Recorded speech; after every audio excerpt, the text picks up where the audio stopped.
రాష్ట్ర మంత్రి ఎన్ఎండి ఫరూక్ కుమారుడు ఫిరోజ్ మరోసారి వార్తల్లో నిలిచారు. మొన్నటి ఎన్నికల్లో కర్నూలు నుంచి గెలిచారు ఫరూక్.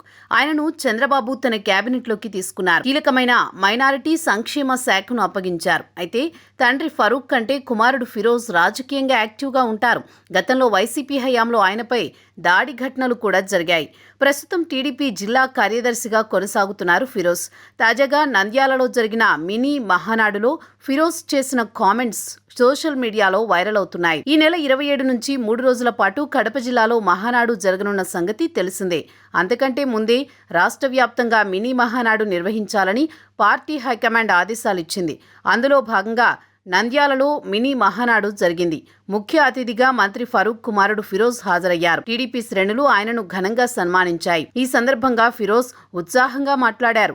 ఈ క్రమంలో ఆయన చేసిన కామెంట్స్ వివాదాస్పదంగా మారాయి.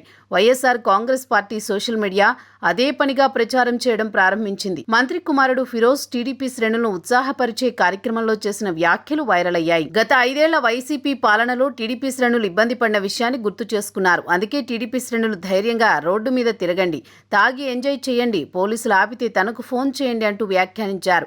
ప్రస్తుతం ఆయన కామెంట్స్ సోషల్ మీడియాలో వైరల్ అవుతున్నాయి. ప్రధానంగా వైసీపీ దీనిపై పెద్ద ఎత్తున వైరల్ చేస్తోంది.